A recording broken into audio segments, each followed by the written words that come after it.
Hi everyone.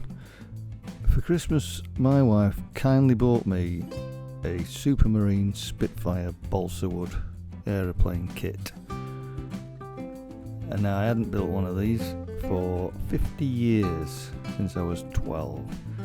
So I thought, why not, let's have a go. Let's have a go, see how things have changed. And I thought, just to make life a little more interesting, why not, for the first time ever, video the build. So there we go. Why not make life harder for yourself? So to start, I thought we'll just show you the unboxing and show you all the bits and pieces you get with the kit. It's a lovely little presentation box, and in a little plastic bag we'll go through some of the bits and pieces.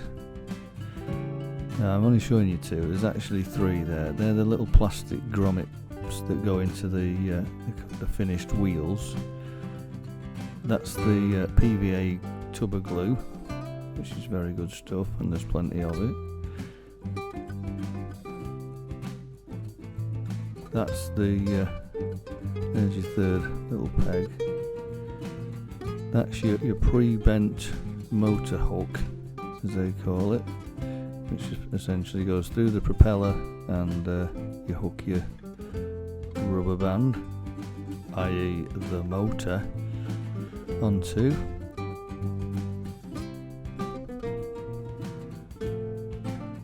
There's the nose cone. There's a little bit of fun with that, but you'll see that in future videos. There's the cockpit, which has to be cut out to fit the opening on the finished fuselage. There's your plans, and there's the holy bible of the vintage model company Supermarine Spitfire build.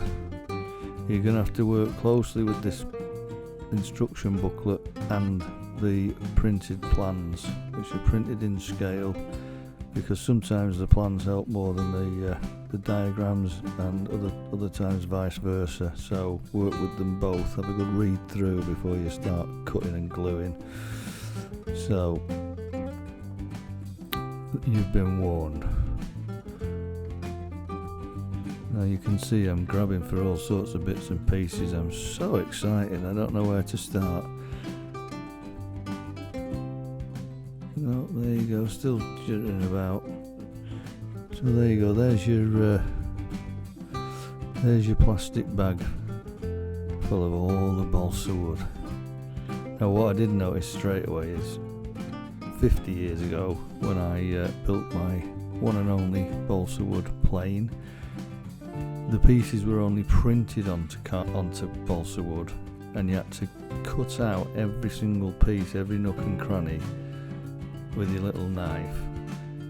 Now, as we've moved on, you basically have a tiny little nick on each piece before the piece drops out and is ready to glue into place. So in that respect, things really have moved on.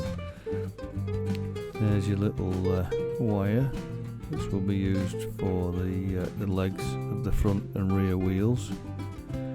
And there's the first of your three balsa wood sheets.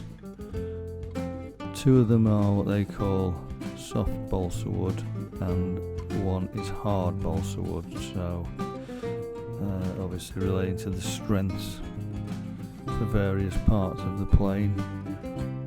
Now these are all numbered on a parts sheet.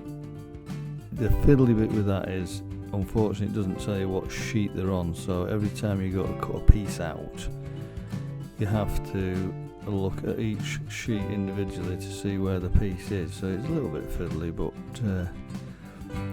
not too taxing.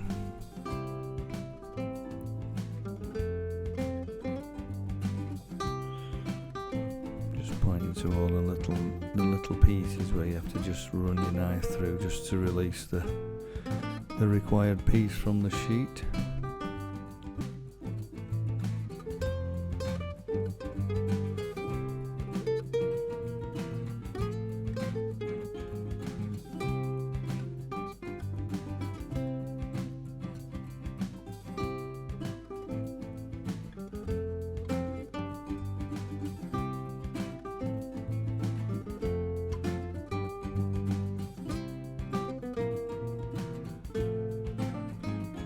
It's like I'm shuffling a pack of cards. I don't know quite why I spent so long on these sheets, but anyway, as I said, I was very excited, so I'll let myself off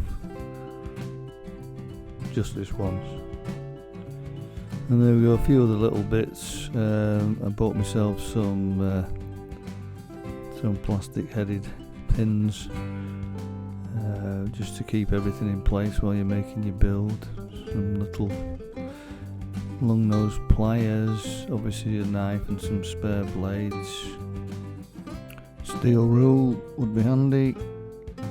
Bit of sandpaper never goes amiss, and we're all good to go. So come and join me, and let's see how this build goes. See you soon.